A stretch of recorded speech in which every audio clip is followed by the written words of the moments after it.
보실 성경 말씀은 요한계시록 8장 6절로 13절 보시겠습니다. 일곱 나팔을 가진 일곱 천사가 나팔 불기를 준비하더라. 12절. 넷째 천사가 나팔을 부니 해 3분의 1과 달 3분의 1과 별들의 3분의 1이 타격을 받아 그 3분의 1이 어두워지니 낮 3분의 1은 비추임이 없고 밤도 그러하더라.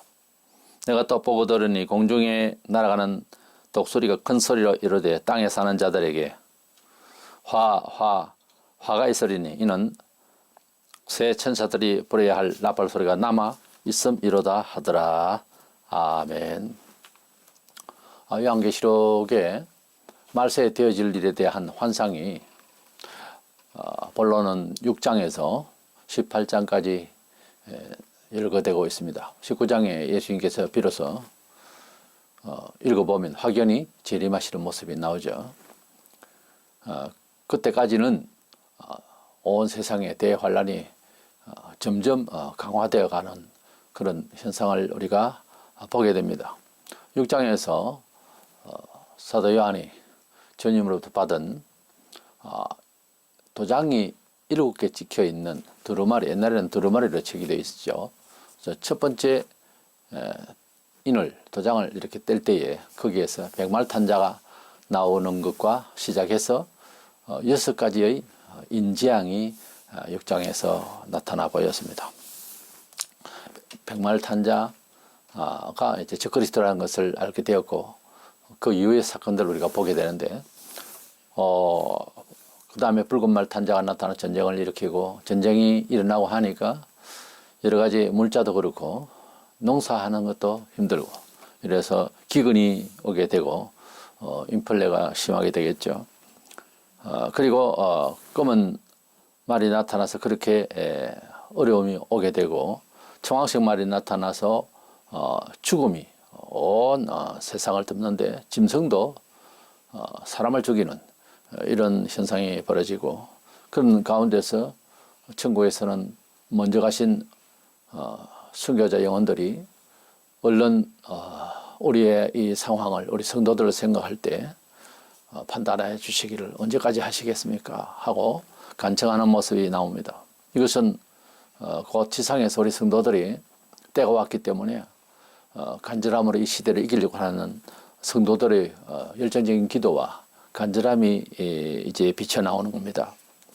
6째 인을 뗄 때에 전체에 변화가 있고 산들이 움직이고 섬이 자리 이동을 하는 아주 무서운 자연의 대변화를 우리가 겪게 될 것입니다.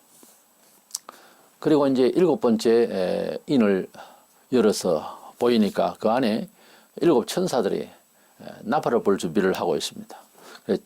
그 나팔 재앙을 통해서 온 세상을 다 하나님이 심판하시게 될 것인데 7 천사 중에 4 천사가 나팔을 불 때에 그 나팔을 불 때마다 일어나는 그런 재앙에 대해서 오늘 본장에서 보게 될 것입니다.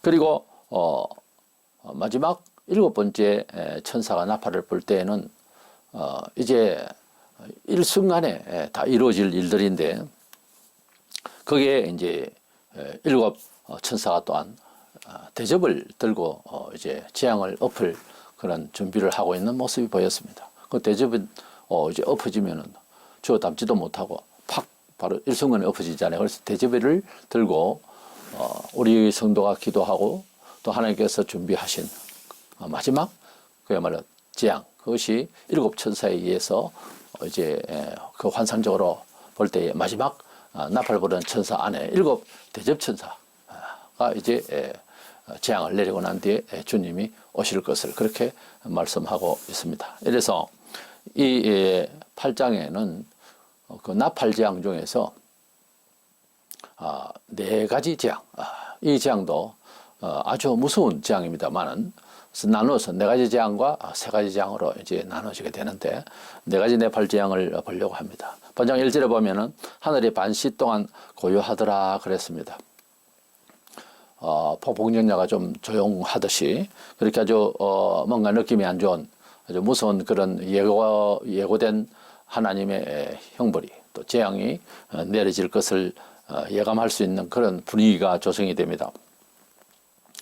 이 본장에서 나타난 네 가지 재앙을 순서별로 살펴볼 텐데, 우리가 앞서 6재인까지의 그 내용을 우리가 쭉 보면서 뭐 거의 뭐 살기가 힘든 지구촌의 삶의 희망이 끊어지는 그런 상황을 봤습니다만은, 또 다시 한 번 더 이제 그 사이클이 다시 돌아가는데 점점점 강화되어지는 그런 일곱 나팔, 일곱 대접재앙의 그 내용을 보면은 재앙이 더 심화되는 그런 상황을 보게 됩니다. 그래서 이 나팔재앙이라는 주제로 말씀을 선고하려고 하는데, 나팔은 양각나팔이라든지 언나팔이라든지 나팔을 불 때에 하나님께서 백성들에게 전쟁을 예고하거나 축제일이나 하여튼 전체가 들어야 할 상황일 때 나팔을 불었습니다. 우리가 성경에서 나팔 분다는 말씀이 여러 군데 나오는데, 사도 바울은 고린도서 15장 51절에 보아라, 우리가 다 잠잘 것이 아니요 마지막 나팔의 순식간에 혼련이 다 변화되리라, 부활하게 될 것이다 그 말이죠. 부활은 동시동적으로 주님이 재림하실 때 일어날 일이죠. 물론 죽은 자 가운데서 성도들이 먼저 부활을 하게 되고, 살아있는 성도들도 일순간적으로 완전한 새로운 영생의 몸으로 부활 변화될 것입니다.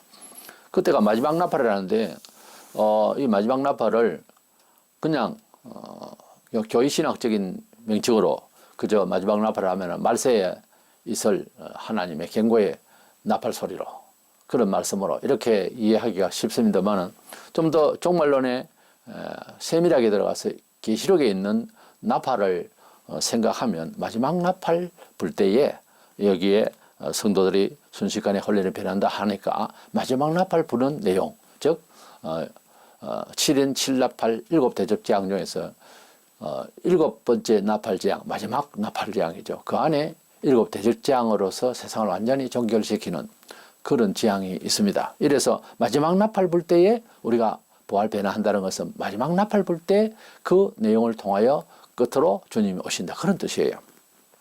마태복음 24장 31절에 그가 큰 소리와 함께 천사들을 보내리니 그들이 그의 택하신 자들 하늘 이 끝에서 저 끝까지 사방에서 모으리라.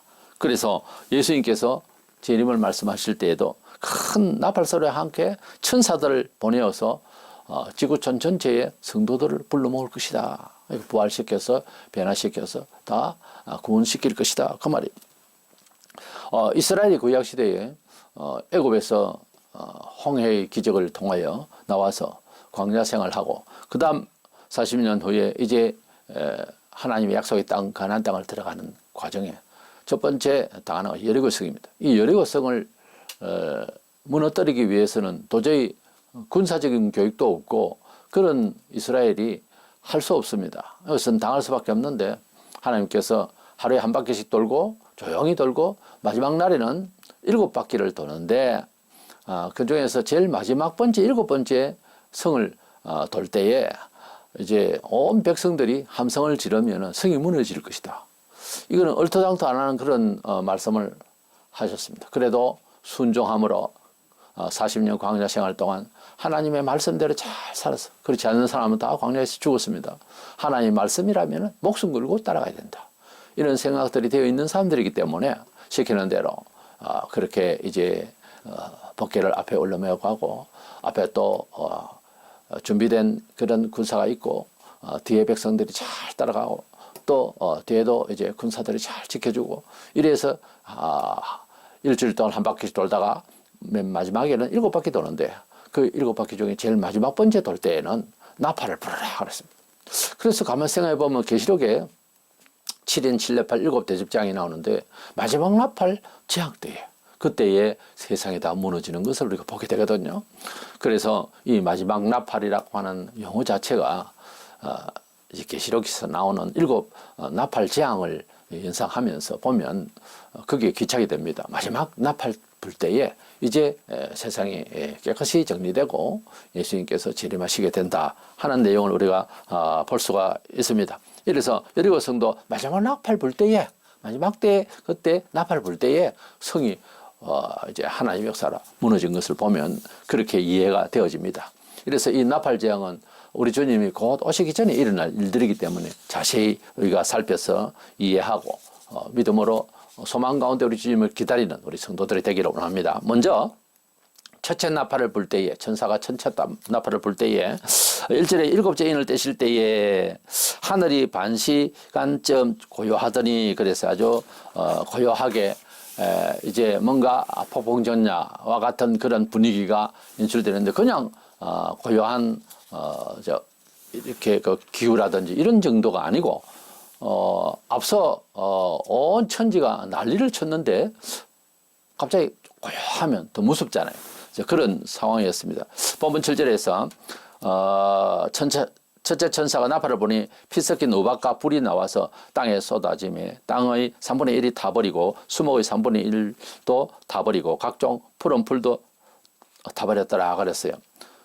첫째 나팔 재앙에서는 땅과 수목과 풀이 3분의 1이 불태움을 받는 그런 무서운 재앙이 임했습니다. 사실 땅이나 숲을 나무 이런 거 3분의 1이 탄다고 하는 것은 지구촌의 삶의 희망이 벌써 꺾이기 시작한 거죠. 이런 일이 어떻게 있을 수 있을까? 그런 일이 구약시대에 얼마든지 있었고, 또 그런 일을 통하여서 우리 하나님의 존재와 우리 사람의 행벌에 대한, 받을 행벌에 대한 내용을 충분히 이야기했는데도, 보여주셨는데도 우리가 안 믿고 미래에도 그렇게 할 것이라는 말씀을 아예 믿을 생각이 없어요. 그것은 왜 그럴까? 우리의 경험과 과학주의에 묻혀서 하나님의 말씀을 듣지 않습니다. 과학이 좀 덜 되었고 좀 그런 시절에는요, 신의 음성을 좀 더 잘 귀담아 들으려고 했었어요. 그런데 우리가 어떤 이해와 미래의 예측, 이런 통계와 과학을 어느새 믿고 보니까 하나님이 없어지는 거예요, 마음에. 그렇게 되는 겁니다. 우리의 지식이 많아서, 우리의 경험적 지식이 많을수록 하나님의 전능성을 안 믿으려고 그래요. 그러니까 뭐 공부하지 마라 그 말이 아니고, 급대기로 너무 많이 머리에 넣으면 가슴으로 하나님을 신앙하는 그런 신앙심이, 신앙의 지혜가 부족해져요. 그래서 신학교 가면은 기도를 잃고 사랑을 잃고 전도를 잃는다 그런 말이 있어요. 학교를 다니면은 뭐 믿음이 좋아서 하나님과 동행하는 것이 좋아서 한시라도 그저 헛발질을 하기 싫어서 막 그러던 사람의 사명을 받아서 추천을 받고 신학교로 갔는데, 학문을 하다 보면은 교만해지고 정말 기도가 부족해지고 자연히 그렇게 신학 수업을 하는 과정이 그래요. 그러나 그런 가운데서도 기도를 많이 하고 하나님의 은혜 가운데 삶을 생각하는 그런 믿음의 본질을 잘 지니려고 하고 간절하면 더 좋겠습니다만, 그러나 지식을 많이 쌓는다고 해서 하나님 우리가 함께 하신다, 나와 함께 하신다, 그런 법은 없어요. 그래서 뭘 좀 많이 알고 많이 배울수록 사실은 사람이 교만한 게 짝이 없습니다. 안 교만한 사람이 없어요. 뭘 알면 좀 겸손해져야 되는데 그래야 안 된다 이 말입니다.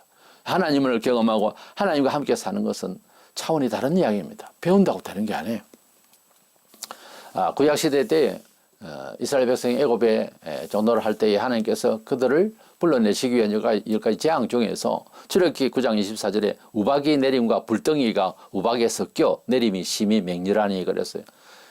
애굽을 치실 때 하나님께서 그렇게 우박에다가 불에다가 함께 섞여서 내리치시니 그 우박이 자잘한 몽돌 같은 그런 정도가 아닙니다. 주먹만 하고 어떤 건 막 큰 수박만 하고 이런 것들이 떨어져서 사람을 죽이시는 그런 재앙인 것입니다. 본문 7절에도 우박과 불이 나와서 땅에 쏟아지며 그랬잖아요. 그러니 뭐 땅 3분의 1 수목도 다 부서지고 불타고, 그래서 3분의 1로 다 줄어드는 3분의 1이 다 죽고 타고 하는 이런 상황이 벌어지게 될 것입니다. 이것이 첫째 나팔을 불 때 일어나는 현상입니다. 두 번째 나팔 재앙을 들어가면 엿새인 재앙에서는 큰 지진과 일월 성전이 어둡고 별이 떨어지고 하늘이 말려가고 지질 변화가 있었고 또 섬들이 자리 이동을 하고 하는 이런 상황이 있었습니다만, 일곱째 인재앙 안에 두 번째 이 나팔 재앙에는 바다 생물 그리고 선박 같은 것들이 3분의 1이 죽고 깨어집니다. 이래서 삶의 문화의 어떤 도구와 이런 것들이 다 3분의 1이 이제 멸절을 하게 되면은 더 삶의 희망이 없죠. 중요한 거는 이 성경을 읽으면서 이래서 사람들이 다 회개를 하더라 이렇게 돼야 되는데 이게 안 되는 거예요. 그렇게 매를 맞고도 회개가 안 된다. 사람이 감당을 할 수 없어요. 상담학적으로 할 수가 없어요. 교육학적으로 이게 안 됩니다. 대화를 가지고서 될 일이 아니에요. 원래 구원이라는 게 우리가 대화할 수 있으니 대화를 하고 전할 수 있으니 전도를 하고 하지만은 사람이 사람을 구원을 시킬 수가 없어요. 원래 예수를 전하는 것이 천사였고 처음에 제일 마지막에 세상 종말 끝에도 천사들이 온 세계를 누비면서 예수 믿으라고 복음 증거를 마지막으로 하게 되어 있어요. 그러니까 사람이 뭘 잘하는 것 같아도 그렇지 않습니다. 우리들이 경험을 해보면 그렇습니다.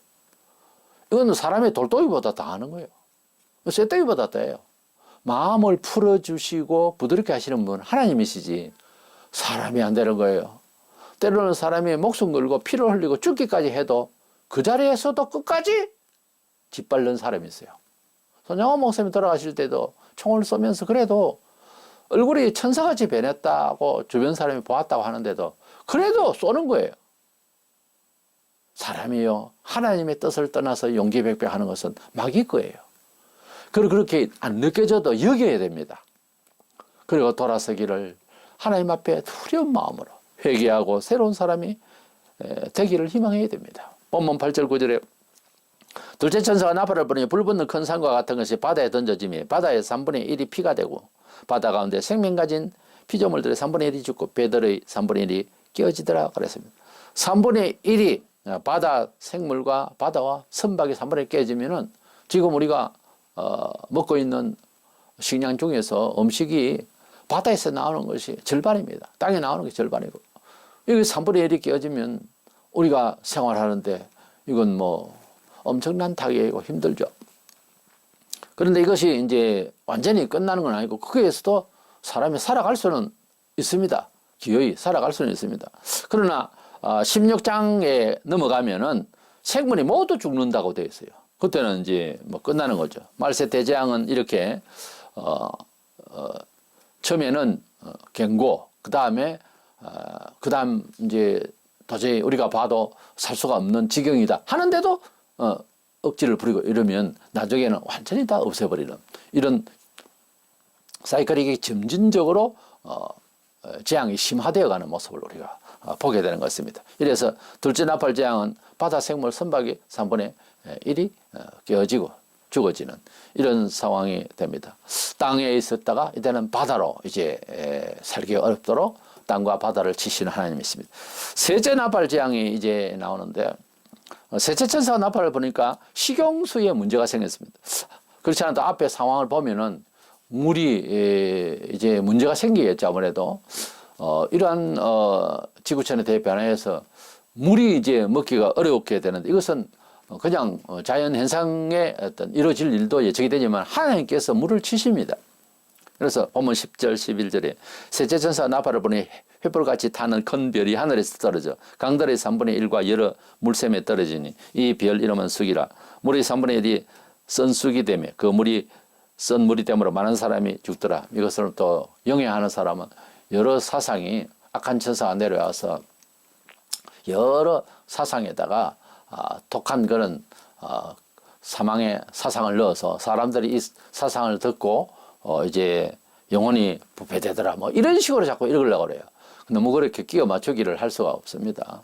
이미 적그리스도가 임했고 사상은 통일돼 버렸어요. 6장 1, 2절에서 백마탄자가 적그리스도 올 때부터 온 세상 통제되고 있어요. 뭔 공부를 해요. 뭔 사상이 특별히 달라요. 지금까지 이 세상은 적그리스도 영이 즉 마귀의 영이 세계를 덮어있기 때문에 사상이 뭐 지금 괜찮은 사상이 어디 있습니까? 사람이 발표한 공산주의만 아니라 사회주의, 민주주의까지 온전한 게 하나도 없어요. 뭔 사상이 특별히 변해요? 적그리스도가 나타나서 통제할 때는 정치적 사상으로 한 묶음이 됩니다. 사람이 정치적으로 되면은 문제가 발생해요. 그래서 목사가 정치권 목사가 되면 안 되는 이유가 그 사상이 삶의 어떤 패턴 같아도 악한 영을 몰아붙입니다. 묘하게. 그래서 세상 정치를 하려면은 아주 하나님을 잘 믿고 정말 진정으로 깨끗하게 그래서 온전하게 이래서 정치력을 발휘해야지. 그렇지 않고 세속적인 어떤 방법을 수단을 가지고서 좀 돋보이는 정치를 하면은 사람이 악해진다고요. 선량하지를 못해진다고요. 지금 우리가 경험하지만 국회의원들과 정치하는 사람들이 사실 온전한 사람 봤어요. 참 천부꾼들이에요, 사실은. 아주 인생들이 나빠요. 그래서 저는 감히 목사로서 말하지만 의사들도 부패해서 장사꾼이 돼가지고 사람 영혼을, 사람 몸을 잘 살릴 생각을 안 하고 돈벌만 생각하려고 하니까. 그래서 저는 국회의원들이 또 정치인들이 천국 가기 참 힘들겠다. 그게 맛을 들이는 사람들은 이거는 보통 사람들의 사회에서 죄악보다 더한 거예요. 얼마나 많은 사람들이 고통을 받는지 모릅니다. 그들이 정치를 잘못하기 때문에. 이래서 셋째 나팔장에는 물 3분의 1이 이제 먹기가 어렵고 그것을 통해서 사람이 또 많이 죽는다는 것입니다. 그 물은 인간 75%가 물인데 생수가 곤란하게 되면은 생수는 사실 생명하고 관련이 있습니다. 피는 얼마나 흘려야 되는데 물이 그만큼 부족하면 양에 있어서 못 살아요. 피는 어느 정도 흘려도 어떻게 살 수가 있다고 하는데 물이 그만큼 양으로 빠지면 못 산다니까요. 근데 이 식수를 우리가 생명수라고 생각 안 하면 큰일 나죠. 지금도 물 문제는 우리가 잘 고려해서 물을 잘 아껴 쓰기도 하지만 부패하지 않도록 해야 합니다. 그리고 사회가 너무 더럽히니까 이게 녹아서 내려가서 물맥에 들어가서 물이 더러워져요. 사실은 지하수도 그렇게 해서 안 좋은 겁니다. 이래서 이 식수는 사실은 생명수다, 지상의 생명수다 이렇게 생각하고 물 관리를 잘 해야 됩니다. 사실은. 그런데 이 물을 못 쓰게 하시는 하나님의 재앙이 임할 때는 그것을 먹기는 먹어야 되는데 정수기 가지고서 감당할 수 없어요. 그래서 먹고 많은 사람이 죽게 될 것입니다. 이래서 땅 그리고 바다 그리고 이제 우리가 직접적으로 식수 이렇게 3분의 1씩 쓸 수가 없고 깨어지고 불타니 여기에 감히 희망이 없어 보이는데도 그래서 많은 사람들이 회개하더라 이런 내용이 또 안 나와요. 난 이 성경을 읽으면서 어째 이렇게 두드려 맞는데도 회개가 없을까? 기독교인으로서 가진 철학적인 가장 존귀하다 해야 될까요? 영광스러운 지식이 뭔 줄 압니까? 사람이 하나님 앞에 뭔 일을 당한다든지 회개하고 겸손해야 된다는 겁니다. 그러면 살아요. 반드시 살아요. 이제 네 번째 나팔재앙입니다. 네 번째 재앙은 그렇게 땅에 있는 육지, 바다, 그리고 샘물 이것까지 이렇게 재앙을 내려셔도 끄떡하지 않는 사람을 향해서 1월 성진에 태양과 달과 별과 별들을 치시는 내용입니다. 12절 13절에 넷째 천사 나팔을 부르니 해 3분의 1과 달 3분의 1과 별들의 3분의 1이 타격을 받아 그 3분의 1이 어두워지니 낮 3분의 1은 비추임이 없고 밤도 그러하더라. 내가 또 보고 들으니 공중에 날아가는 독수리가 큰 소리로 이르되 땅에 사는 자들에게 화가 있으리니 이는 새 천사들이 부려야 할 나팔 소리가 남아 있음이로다 하더라 그랬어요. 이래서 네 번째 나팔 재앙이 끝나고 마지막 7가지의 나팔 재앙 아닙니까? 새 나팔 재앙, 5, 6, 7번째 나팔 재앙은 다음 시간에 할 것인데 그 재앙은 더 무서워서 화로다. 화라는 이 단어는요 초상이 나서 곡을 하는 소리입니다. 이 단어 자체가 이건 완전히 죽음인 거죠. 그래서 이 네 번째 재앙에는 태양과 달과 별과 별들이 이제 타격을 받아 3분의 1의 타격을 받아서 24시간 동안 가령 8시간을 낮으로 친다면은 그 8시간이 3분의 1이 이제 없어요. 9시간이 환한 시간이라면은 뭐 이제 3시간은 없어진다는 거지. 그래서 낮과 밤을 12시간씩 이렇게 꼭 나눌 수는 없지만은 그런 순간에 오기는 한데 거기에 4시간씩 날아간다는 거죠. 그러니 밤이 더 길어진다는 거지. 밤이 4시간이 더 길어져요. 낮이 이제 3분의 1로 줄어든다는. 그리고 줄어들면서 공포감도 있지만은 줄어들면서 함께 달빛이 또 푹 해가지고서 밤이라도 달이 정상적으로 밝지를 않으니까 이제 침을 받아서 태양이. 이래서 비춰지는 모든 것들이 어두워지니까 체감은 절반이 어두운 겁니다. 아예 세상이. 완전히 낮도 거의 절반처럼 그렇게 여겨질 것입니다. 무슨 문화적인 또는 경제활동을 할 수 있는 처지가 아니에요. 그러니까 벙벙한 거죠. 완전히 환란 중에 이 재앙이 임하는 재앙멍을 때리는 거죠. 그래서 뭐 하나 제약만 쳐다보는 이런 상황밖에 안 되는 겁니다. 그럼 대책이 있겠어요? 이 흑암의 저주는 정말 무서운 저주입니다. 우리가 일단 밝아야 뭐 어떻게 하겠는데 뭐 전기를 켜고 특단의 조치가 있고 하겠지만은 글쎄요, 그게 밤이 계속 지속되는 그런 상황이 되면 어떻게 우리가 생활을 하겠느냐 그 말이에요. 이래서 이 네 번째 재앙점 오니까 사람들이 정신을 차리고 회개하였더라. 이런 내용이 있을 줄 알았는데 없어요, 그것도. 무서운 거죠. 그래서 이 태양이 어두워지는 것이 출애굽기 10장에 보면 애굽에서도 그런 어두워지는 역사를 하나님이 하셔서 두려움과 공포, 저주를 역사하신 내용이 나오죠. 세상이 어두워진다는 두 가지 측면에서 영적으로, 사상적으로 우리 한국에는 지금 주사파 영이 이제 마침내 정치를 잡고 얼마나 이제 괴롭혔는지 5년 동안 아니라 지금 연이어지고 있습니다. 새 대통령도 어찌 할 수가 없을 거예요. 마음대로 안 될 거예요. 그러나 용기를 내고 목숨을 걸고 일을 해야 되는데 어디 그런 사람이 있나요? 이렇게 이제 이 나라가 지금 위기에 있고 또 여러 물가도 올라가고 지금 상황이 보통 상황이 아닙니다. 이게 악한 지도를 하는 바람에 굉장히 긴 파국과 그리고 외국과의 모든 교섭과 모든 지구촌에서의 삶의 영역의 연관성이 소통이 다 많이 끊어지고 힘들어요. 마태복음 24장 29절에 그날 환란 후에 즉시 해가 어두워지며 달이 빛을 냈지 아니하며 별들이 하늘에서 떨어지며 하늘의 권령들이 흔들리리라. 이것을 뭐 태양, 달, 뭐 사람들의 사상, 뭐 존경받는 사람이 타락한다, 막 이렇게 자꾸 해석하는데 누구를 보고 태양이라 할 건데요? 누가 그 달이며 누가 별인데요? 그건 안 되고 이것은 자연의 마지막 하나님의 재앙으로서 파괴입니다. 그래서 하나님께서 세상을 지으시고 우리의 삶의 터전도 다 흔들어서 없이 하실 거예요. 왜요? 우리가 너무 죄를 많이 지었어요.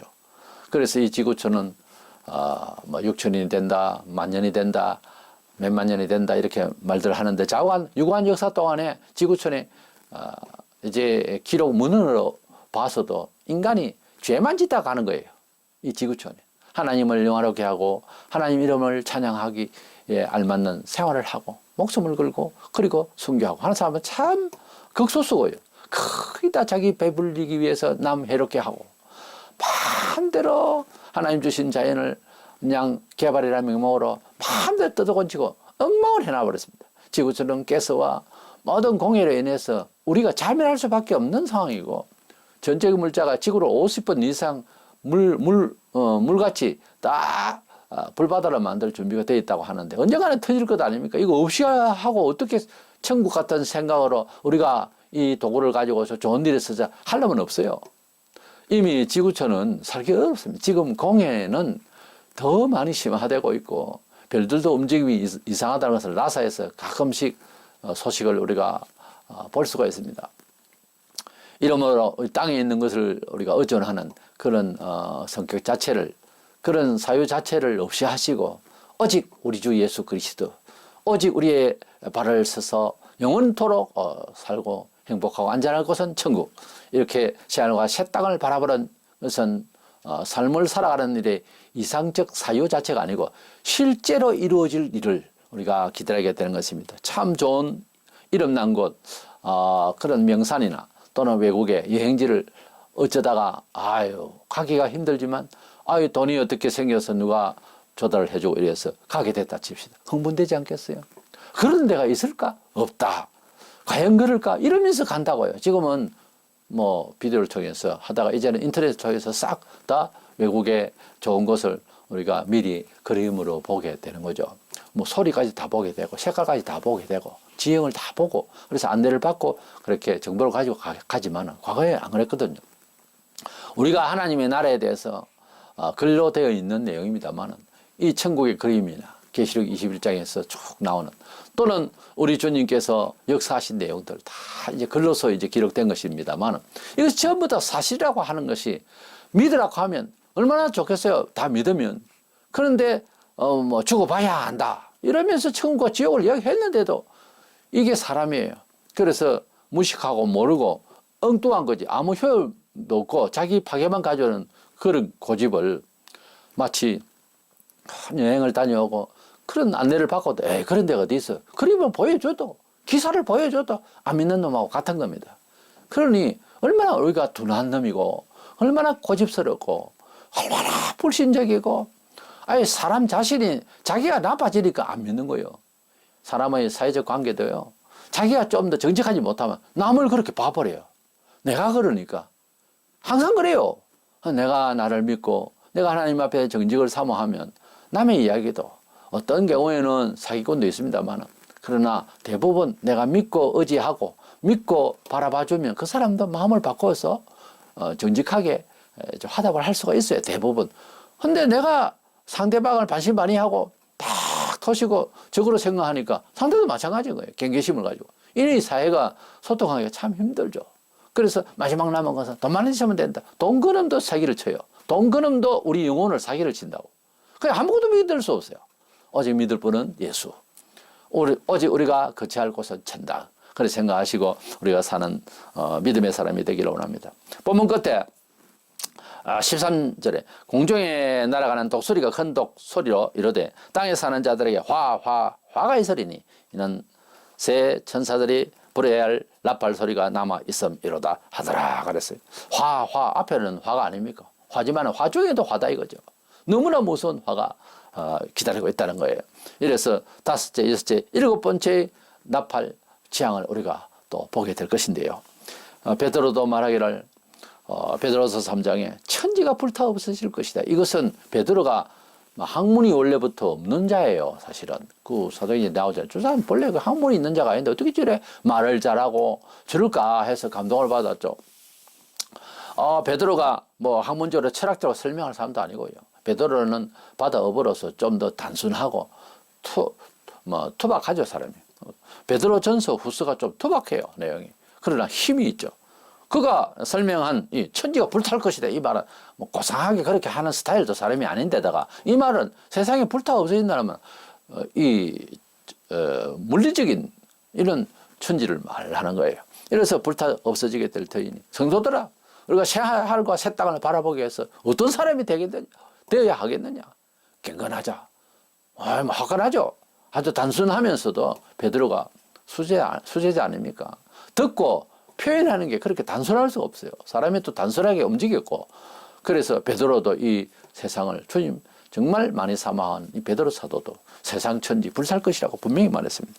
우리는 지금 지구의 온난화로 인해서 앞으로 머지않아 10년, 20년 내로 물고기들이 많이 죽을 수 있는 그런 이제 지구 안에 있는 이런 불이 이제 점점 하나님께서 예비하신 이 마지막 재앙을 위해서 이 불이 이제 연결고리가 이제 바다로 통해서 또 육지로 또 들어오게 되고 하는데 점점 지금 기온이 뜨거워져서 바닷물이 이제 정확하게 온도를 가지고 있어야 되는데 지금 자꾸 변하고 있어요.